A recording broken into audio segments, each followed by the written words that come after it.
Well, welcome back, subscribers, to another review of Friday the 13th, the series. This is episode 11, Scarecrow. One of my favorite episodes.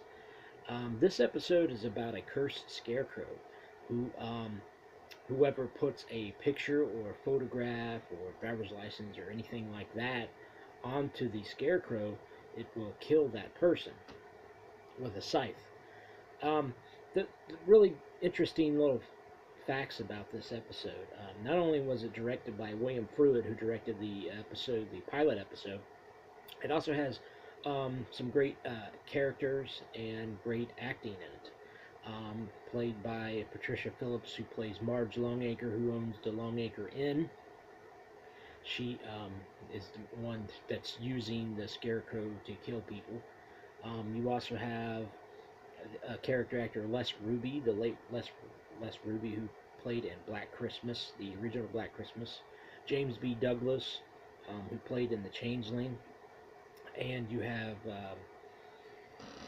so a little bit of a backstory with Ryan. In one scene, Mickey has a baseball that um, she throws at Ryan, and Ryan looks at it and realizes that it says to Ryan from Jimmy. And Jimmy, you find out Jimmy is Ryan's younger brother who happened to pass away, die from a truck accident when Ryan was younger. That's just a little bit of a story, a backstory about Ryan. I mean, you find out more about him later as the series goes on. Um, this episode is a really good episode. I give it a 5 out of 5 stars, and it's this is what led into more better episodes. It's a kind of a gory episode. You do see some heads with blood and a headless body. So yeah, I mean it's really great, and how and Jack is not Jack.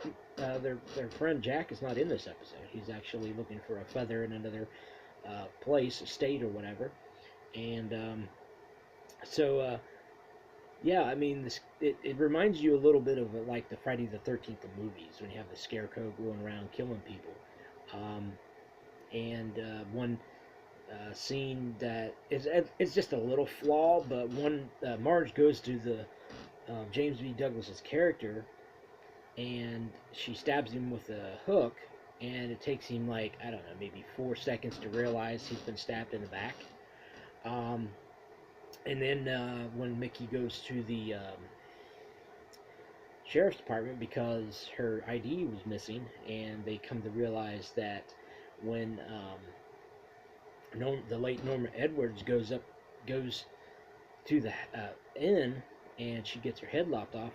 Mickey had seen the scarecrow with her picture on it, so she was worried about it. So they took her to the sheriff's department, and the sheriff there goes to get her a blanket to keep her warm, and she sees that the coat that the little boy, in the beginning of the episode, a boy and his dad are living together, and the scarecrow kills him, and he's pretty much quiet and has been hiding out.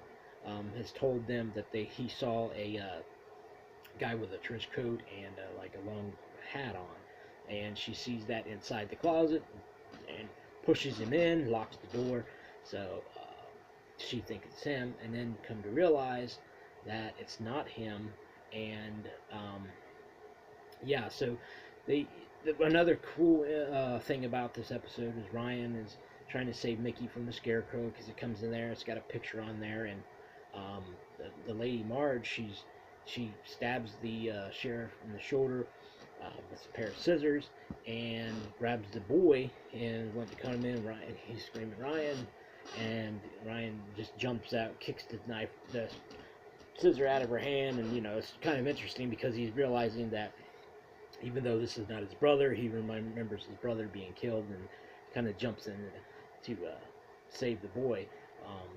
And I thought it was pretty cool that they get her ID, Mickey's ID, off the Scarecrow, and he falls down, and then in the fight of Ryan and that lady, she accidentally knocks a picture over that has her and her former husband, and it falls right into like a pocket of somewhat of the Scarecrow, and it goes after her and lops her head off, which you don't see, but I'm assuming that it lops the head off. This is a really great episode, like I said before.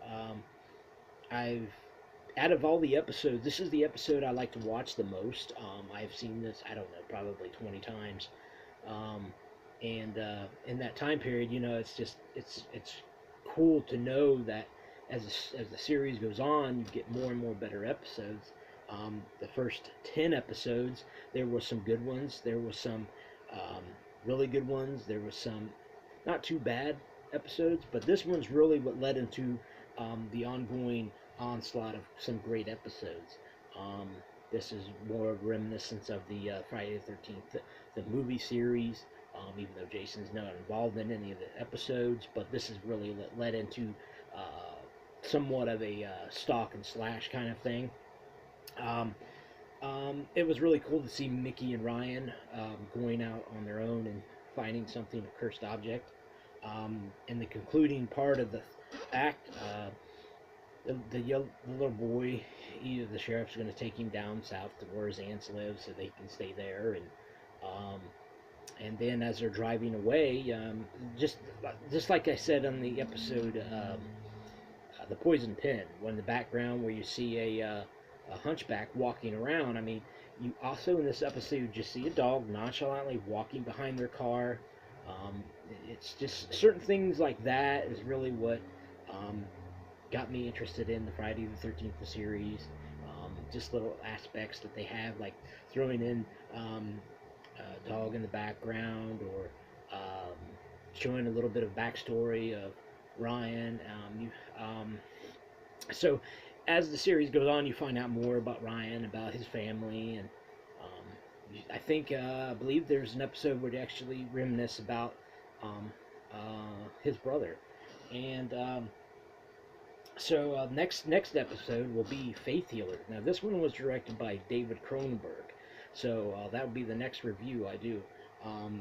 And closing, the one little part at the end when Mickey says, "When the Scarecrow died, where was all the hidden heads?" And they both look at each other, and as the episode goes off, a cross falls over. Yeah, so this was a really great episode. I hope you enjoyed this review, and I will catch you on the next review, which will be which will be a week from today. And yeah, so hopefully everyone has a great week, and I will catch you on the next video.